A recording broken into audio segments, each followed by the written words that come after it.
One of his closest friends begged him not to go back to Chicago. Because he was gonna be big if he would've stayed. I begged him though, I swear to God, man, stay out here, gang. But it turns out Lil Jeff was addicted to internet clout, and trolling his ops, both dead and alive, got him all the clout he wanted. I mean, even his mom was on social media cheering him on and encouraging him to slide on his ops. But he didn't know when to quit, and soon he joined King Von in attaining serial killer status, and he became a master troll just like Julio Fulio. And Corbin, they let Corbin get kidnapped, man. That shit crazy, man. The Corbin.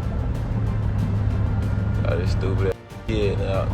They found that bones. But despite his tough act, his last words on the day he died will be remembered by his ops and his fans, and they are nothing short of sad and blood-curdling. Lil Jeff's last words. Chicago has seen numerous rappers die before they could reach their full potential, from L.A. Capone to FBG Duck. Each death is more tragic than the last. So when Lil Jeff was pronounced dead on June 8, 2024, the Chicago drill scene was brought to a standstill. On his last day alive, the rapper was busy doing what he loved best. He promoted his music, flaunted cash, smoked a blunt, and played with guns. But there was one other thing that he loved doing, and sadly, he was killed doing exactly that, sliding on his ops. If Jeff would have been asked, his was a happy ending. But to his friends, family, and fans, it was a sad way to go. And immediately after his death, internet detectives were quick to piece together his last moments. Turns out, one of the last times he would be seen alive by his fans before he was murked by his ops, he and a few of his homies had stopped at a gas station. Fellow rapper Vert took to his Instagram stories to share a photo of himself, Lil Jeff, and a third person hanging out at a gas station. In the photo, Lil Jeff is seen wearing a blue hoodie and gray jeans, seemingly distracted by something beyond the camera's view. Vert captioned the post, "In the hood, we good." Tragically, this would be one of the last known images of Lil Jeff. The next time he was caught on camera would be the final time his fans would see him alive, because the next morning, popular journalist Kyle Maza broke the sad news on his X account saying, "Unidentified male victim shot and killed in Chicago, Illinois on June 8th, 2024. Spot News reports that the victim killed is Chicago rapper Bloodhound Lil Jeff." His post detailed the harrowing incident, stating, "At approximately 5:14 p.m. Saturday afternoon on the 6600 block of S. Rhodes Avenue, a male victim, John Doe, was near the sidewalk when he was struck in the chest by gunfire." The report further explained what followed. The victim was transported to the hospital where he was pronounced dead. There are no suspects in custody. A large number of shell casings were located at the crime scene, and it wasn't long before CCTV footage of the rapper's death found its way onto the internet. The minute-by-minute chain of events was wild. The surveillance footage from the 6600 block of S. Rhodes Avenue captured a group of individuals near a house and several parked cars. Among them were Lil Jeff's homies, the ones in the black car, the person dressed all in black, another in red, who was later identified as Q50, and one wearing a white hoodie. Meanwhile, a man in yellow shorts was seen attempting to get into a car when Lil Jeff spotted him. In the footage, the door of the black car opens. It's Lil Jeff. Without hesitation, he begins chasing the man in yellow shorts. However, his figure quickly disappears from view, obscured by a large pillar of the house. While Lil Jeff pursued the target, his homies did not follow. Instead, they turned their attention to a gray car opening fire. Lil Jeff managed to hit the man in yellow shorts once in the chest, but before he could press further, two other individuals suddenly emerged from an alley and returned fire. His body was sent flying back onto the ground at the foot of the porch, and as Lil Jeff lay on the pavement, the shooters finished the job. Reports say they emptied an entire magazine into him from above, making sure there was no coming back. Q50 and the other shooter fired back, but it was already over. There was no saving him, and just like that, the crew abandoned him, hopping back in the car and speeding off, leaving Jeff behind in a pool of blood. As the video ends, scanner reports confirm that a victim who had been shot 15 times was transported to the hospital by his homies. CCTV footage actually showed Lil Jeff's carrying their homie from the porch where he had been shot up. Despite their efforts, Lil Jeff was pronounced dead upon arrival. Meanwhile, the man in yellow shorts, also wounded, arrived at the hospital with his own crew, suffering from a gunshot wound to the chest. Unlike Lil Jeff, he survived. By the time authorities arrived, the scene was littered with evidence. 58 shell casings scattered across the pavement. Lil Jeff had led a violent life and had now entered the history books as a rap serial killer. Allegedly, he had 11 bodies to his name. Interestingly, the other rapper who was given that title surprisingly also died in a similar way was none other than King Von. And to many, he is rap's first serial killer. And just like Lil Jeff, King Von's death could have been prevented. There's an eerie similarity between Lil Jeff's and King Von's deaths. I mean, both deaths were caught on camera. But what's even more surprising is that in both cases, the deceased rappers were the aggressors. On the day Von was killed, he had flown out his entourage from New York to Atlanta for an album release party. Von had just released his first album, Welcome to O-Block. After the party, Von and his entourage were set to go back to their rented Airbnbs. However, Von took a detour and headed for Monaco Hookah Lounge. But when he got there, he didn't go in. Instead, he stayed in his car. While at the parking lot, he got wind that one of his ops, fellow rapper Quado Rondo, had been spotted at the parking lot. Von sprung into action. CCTV footage showed Von approaching fellow rapper Quando Rondo and punching him to the ground. Von's guys joined in and started raining blows on Quando as he tried in vain to get away from his attackers. In a split second, one of Quando's homeboys, who was later identified as Lil Tim, appeared from behind their vehicle with a gun in hand and started letting off shots as everyone ran away. Von was hit on his torso. Another striking similarity with Lil Jeff's death is that Von's homies carried him off to hospital. Sadly, he would later die from his gunshot wounds while in hospital. Lil Tim was arrested while undergoing treatment in hospital just hours after the incident. Turns out he was also shot during the shootout. A few months later, Lil Tim was released on bond and later, his charges were dropped. But while King Von's killer is a free man, Lil Jeff's killer was picked up by the cops. According to Trench's News, the killer was arrested because shooting Lil Jeff 19 times while he was already on the ground wasn't self-defense and could be considered an overkill. And the paperwork can say he was hit 19 times in the chest area. He was shot 19 times. And that's how I think they grabbed Rob for the murder, because it's overkill. It ain't self-defense 19 times. However, reports surfaced on Reddit showing that Lil Jeff's killer, Trap City Rob, had his charges downgraded from first-degree murder to a gun charge. Another Reddit post revealed that Trap City Rob was initially arrested for the Lil Jeff murder because a witness placed him at the scene when Lil Jeff died. However, the Chicago Police Department investigated and couldn't prove that he was the actual shooter, so they just dropped his murder charge and gave him a gun charge. And just like Von's killer, Lil Jeff's killer won't go down for the rapper's death. And while to some Lil Jeff was a hoodlum who deserved everything that he got, to others he was a hero, a friend, and a son, and they all paid tribute to him. But one disturbing thing about the tributes was what the deceased rapper's parents said on the internet following their son's death. Hip-hop reacts to Lil Jeff's death. The reactions to Lil Jeff's death were shocking, especially from his parents, and from their reaction on social media. It was easy to tell why Lil Jeff ended up being a serial killer. You see, Julio Fulio's mom revealed that she had tried to talk his son out of the gang life. A list of dead ops, where he's just naming everybody who passed away. Are you begging him not to put these out? Are you telling him to delete these videos? Tell him, I used to talk to him or whatever. And I'm like, oh, Charles, why would you do that? Why did you do that? He was like, Mom, you seen what they said about you? While Tuka's mom got on an interview and pleaded for people to stop disrespecting her son's memory. What have my son done to y'all to make y'all, disrespect him like this? Every song they make, it's got me smoking on Tuka, Tuka this, Tuka that. You know how long my son been gone?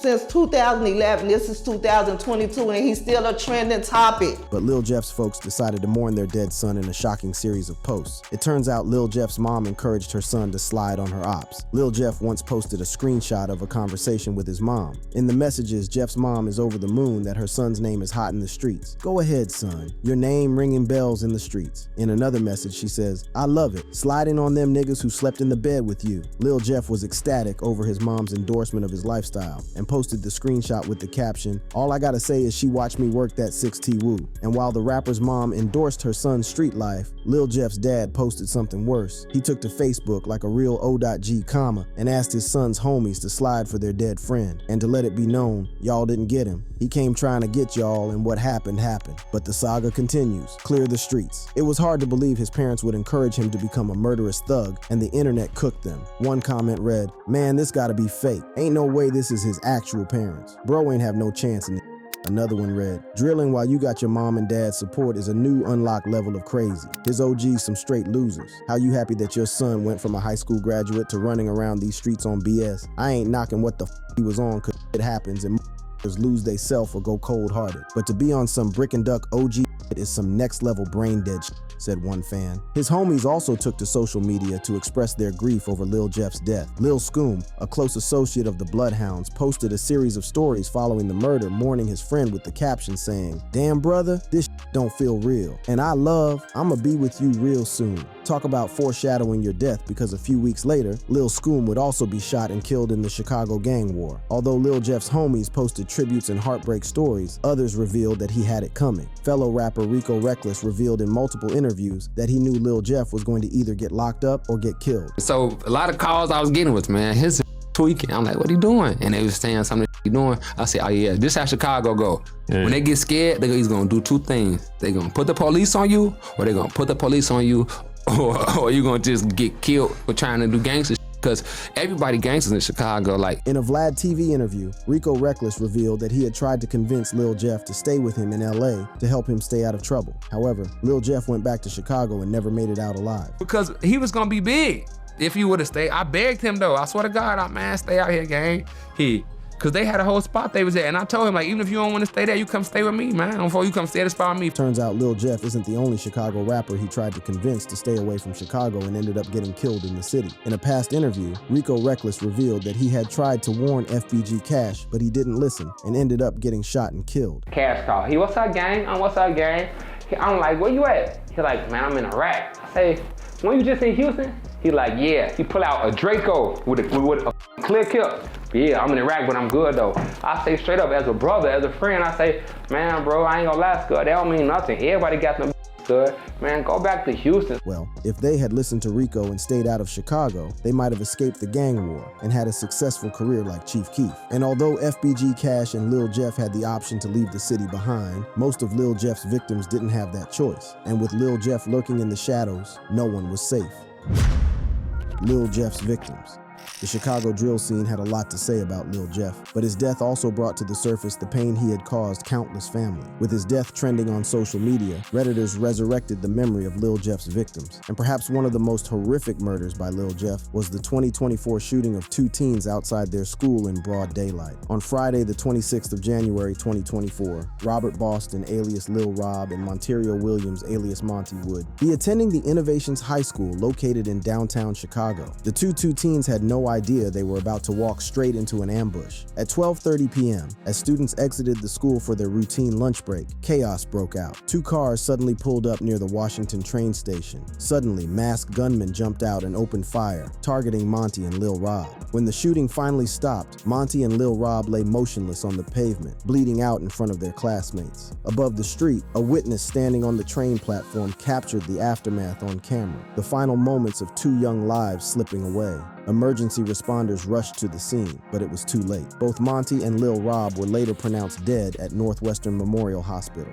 Lil Jeff went all out mocking his dead ops, throwing subtle hints on social media claiming the two bodies. The level of trolling by Lil Jeff over these two bodies was diabolical and reminded everyone of a famous Jacksonville rapper who was well known for his disrespectful antics. I'm talking about Julio Foolio. While Foolio was alive, he showed no mercy to his ops, especially dead ops. The tragic death of Corbin Johnson became a regular target for Foolio. This man got kidnapped, bro. This man got his kidnapped, like real deal, lost and found type shit. Corbin was last seen alive on July 11th, 2018. On the evening of July 13th, his family officially reported Corbin missing. The Jacksonville Sheriff's Office began their investigation but never made any progress. Days turned into weeks, weeks into months, and months into a year of uncertainty. As the first anniversary of Corbin's disappearance approached, the family planned a memorial at Riverside's Memorial Park. However, on the evening of July 11th, 2019, a man clearing land off Utsey Road made a shocking discovery. Corbin's skeleton was found wrapped in buried, bringing a tragic end to the search. Foolio was all up on Instagram making fun of Corbin after the discovery was made. And Corbin, they let Corbin get kidnapped, man. That shit crazy, man. The Corbin. Got this stupid ass kidnapped. They found that bones. Getting kidnapped like a little baby.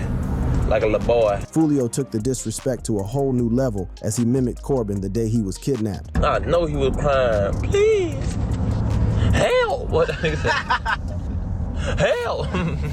Corbin's death was never solved, but word on the street is that Fulio's gang 6 Block took him out. And just like Julio Fulio, there are horrific murders in Chicago that are credited to Lil Jeff, but haven't been solved by the cops. This is the murder of 15-year-old Kidani Smith, who was found dead in the trunk of a burning car. On December 15, 2023, Chicago police and fire crews responded to reports of a burning vehicle at about 2 a.m. The vehicle was in an alley, and after crews put out the fire, they found the teen's body in the trunk. The medical examiner's report was gruesome. It turns out that the teen had been shot multiple times in the neck and chest before his body was set ablaze in the stolen vehicle. But having unsolved crimes to their names wasn't the only thing Fulio and Lil Jeff had in common. You see, when Lil Jeff was buried, his ops refused to let him rest in peace. Vert had a mural set up for his fallen brother, but not long after, Lil Jeff's ops uploaded a video of the desecrating it. Fulio, on the other hand, was allegedly the one destroying his ops' grave sites. One of the grave sites he allegedly destroyed belonged to Spaz, who was shot and killed in August 2018, and whose memory was often disrespected by Fulio in songs. The video showed someone spitting and pissing on Spaz's grave. This video, posted on social media,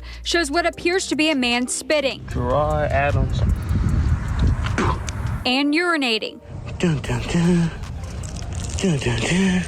And kicking decorations. All this Surprisingly, despite Lil Jeff and Fulio having so much in common, the Chicago rapper and his crew hated Fulio. One of Lil Jeff's homies, Lil Scoom, outright disrespected Fulio during his DJ UTV interview. Some you know probably done in their mind like that, like you know, like Fulio. Man, down in Florida. Fulio, fool. Now why you say fuck him? We don't know them, gang. So I ain't gonna lie. If I don't know you, your ass a goofy. Just you, gang. Sadly, Lil Scoomy would also lose his life shortly after this interview dropped. Scoomy was gunned down just a month after Lil Jeff's death. On June 7th, tragedy struck in the Chatham neighborhood at the intersection of 89th Place and Langley Avenue. At around 11:50 p.m., Lil Scoom and his 16-year-old friend got into a heated argument with another individual. Words turned into threats, and in the blink of an eye, gunfire erupted. When the smoke cleared, Scoom was down. His friend was wounded but survived. Paramedics rushed Scoom to the University of Chicago Medical Center, but the damage was done. He didn't make it. Meanwhile, police spotted a suspect fleeing the scene, and a foot chase ensued. Shots were fired at officers, leading to a massive emergency response. CPD, SWAT, and multiple districts were called in, but in the chaos, the gunman managed to escape. And although Scoomy and Lil Jeff were not Fulio fans, they were fans of yet another disrespectful rapper who had no mercy for his ops, whether dead or alive. This is none other than Philly's own YBC Dull. In one particularly shocking video, Dull pretended to dig up an enemy's grave at a cemetery, a move that outraged his ops and saw his name spread like wildfire on the internet. He even called himself Mr. Disrespectful. I'm tapping in with the most disrespectful rapper, person, human being on the planet, YBC Duo, aka Mr. Disrespectful. And for being the most disrespectful rapper, he was also the most hated. I saw a documentary about you that said you're the most hated rapper in Philadelphia. Is that cap? You know that ain't no bluff. Sadly, just like his collaborators Scoom and Lil Jeff, YBC Dull also lost his life in a drive-by shooting. But on the bright side, if Lil Jeff was still alive, he would have been serving time behind bars. Turns out, cops pieced together evidence in the deaths of Monty and Lil Rob using social media posts, phone records, auto theft reports, and countless hours of surveillance video to identify the 3 shooters. And one of them was Lil Jeff, meaning he could have been arrested alongside 22-year-old Tommy Coleman, who is now charged with 2 counts of first-degree murder, attempted murder, aggravated discharge of a firearm toward an occupied vehicle, being a felon in possession of a firearm, and failure to register as a gun offender. Although Lil Jeff's story is tragic, it's not new. The pattern of gangs antagonizing their rivals in their music and having each other killed in broad daylight show no signs of stopping. And as sad as that may be, you can watch similar stories by clicking the cards on your screen.